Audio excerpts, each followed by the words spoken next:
Hello guys, and welcome back to Unpopular Opinions, episode 7, where we take your opinions and make a video out of it. Basically, free content for me. Okay, jokes aside, I basically take your unpopular opinions, I talk about them, I give my input, and it's just a nice place to talk about. You could leave popular opinions if you want, but I'm still gonna call it unpopular opinions because I want to let the unpopular opinions get heard, so that's why I'm calling it that. So, with all that being said, let's get straight into it with Emmanuel Chin saying Murder Mystery 2 is overrated. I honestly have to disagree. Murder Mystery 2 was overrated in the past. It had like 20 to 30,000 concurrent players, or 10, 15 even. That's nowhere near where it is now.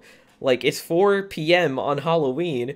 Keep in mind, this is probably when it would be doing its best overall, because it's a murder-based game. That's something that Halloween is something that they could really strive off of.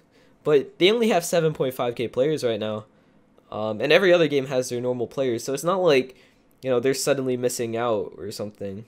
It's not like it's not like everybody's just not online. People are still online playing, you know, their usual games. So I feel like oh my god, I'm horrible at English. Murder Mystery 2 has fallen into an irrelevant, or relatively irrelevant state, much like my YouTube channel, where it's like, it's nowhere near where it once was or anything, but there's still people, you know, playing it. This is what I tell myself to sleep every night when I get all those comments saying my channel's dead. I just say, well, I'm just a little bit irrelevant. I'm not dead, you know? Am I dead? People comment down below, is this a dead channel? Let me know, because I don't know. Next up from now, player points are a good feature that is not useless. I need to hear your opinion on this. You see, I was reluctant when I was reading this.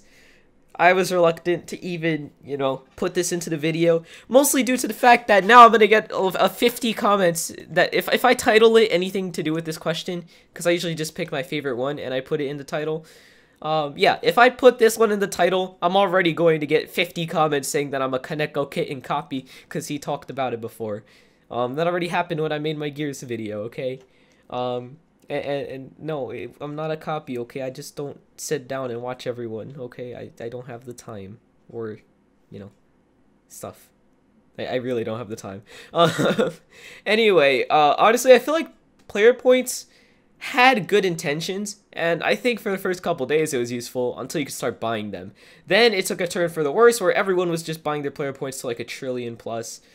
Developers are adding it in for no reason. And basically player points are just useless. They were a good feature for the first day or so when, like, Roblox was like, hey, couple games have them, go get top on them, enjoy. And I guess it was kind of fun. Player points were kind of fun, especially in, like, paintball, I want to say. I remember you get a certain amount of player points per game or something if you win, and then also how many kills you get or something. It was something like that, and I remember I would always just go complete try hard in order to try to get to the top of the leaderboards. Spoiler alert, I was never on the leaderboards.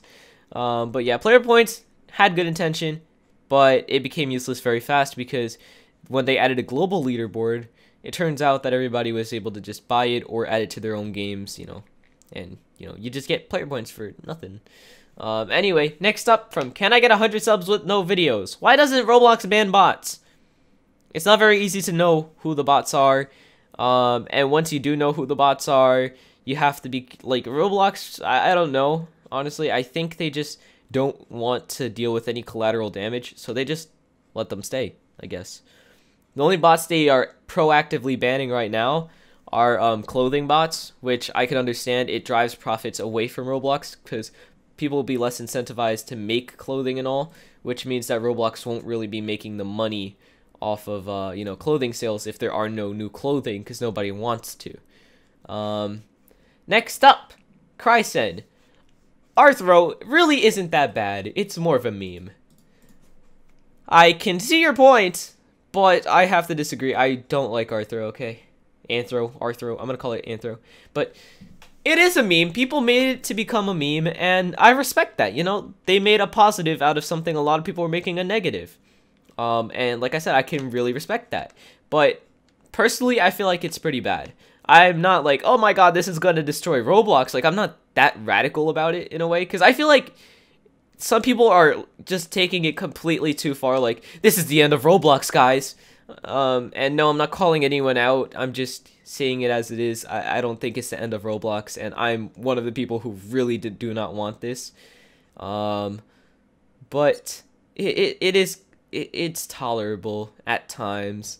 Some of the stuff though, like the city life man, get that out of here. His legs are broken. I remember I stood up. I'm gonna do it again. I'm gonna stand up. I'm gonna try to stretch my legs back as much as possible. I'm looking at my leg right now. It does not make anywhere near the shape that his legs do. Okay? It's literally impossible to have your legs like his unless you're trying to give yourself a cramp. Then it's starting to feel like it. Ow. Ow. Oh my god, I gave myself a cramp in my leg. That actually really hurts. Ow. Alright, meme plays 9K. Liking / disliking games are not as useful. Basically. Your wording was horrible and I made it slightly better. They are pretty useless now. I'm gonna agree with you. A lot of things on Roblox are useless as time goes on. That's just how it ends up being. Because, let's be real here, no one looks at them in the first place, and the only real way that liking helps the game is if it's like, you know, a game that's like on the come up in a way. Like a game that just randomly pops up on the front page. If it has a bunch of dislikes, you're not going to play it. But if it has a bunch of likes, you're going to be more incentivized to go, hey, I want to check this out. But yeah. I don't know. They're not as useful. I don't want to say useless, but it's losing its purpose. Because I think at one point it was kind of reflecting, you know, something. But now, like, for example, B-Hop. A well-developed game that actually functions and it has a 43% rating or something. I'll never understand that. Anyway, from Veggie667, this is going to be the last one, I think. Yeah, 7 minutes. I could probably do one more after this. I don't know yet, maybe. The creator of Assassins should have reported the creator of Murder Mystery 2 for copying the game mode. You see, I completely disagree with this. In a way, that if Roblox followed through and removed Murder Mystery 2 as a result of this, it would essentially be Assassin having a monopoly on the whole, you know, murder mystery genre. I'm gonna call it murder mystery genre, but you get the point. Also, if I'm not mistaken, murder mystery as a whole is older than Assassin. Let me see. Let me see Assassin. I'm probably not gonna get it. Oh, I am. Okay. So Assassin, created 2016. Murder Mystery 2 was created in 2014. You see, right there, your argument is thrown out of the window. Because, wait, Murder Mystery 2 has 1 billion plays. I didn't even notice that. Okay, whatever. Anyway, my main point is that Murder Mystery 2 is older anyway, and if anyone tried to do that and successfully had it happen, I feel like this would be really bad, because they would essentially have a monopoly on the game mode, and nobody else, except for the people they allow, would be able to make a video, you know, a game of the same game mode. That's like saying, Jailbreak has no right to exist because Prison Life existed earlier than that. Like, I don't know. In the same way, you can say Phantom Forces has no right to exist because Call of Robloxia 5, Paintball, and all of that came out first. And even then, mic'd his Ultimate Paintball game, I think it's called Ultimate Paintball, I don't know. Don't kill me if I'm wrong, I haven't even seen the game in ages. But, you know, he would have a monopoly on the whole, you know, FPS on Roblox genre, even though it's not really an FPS. You get the point. You get the point I'm bringing across.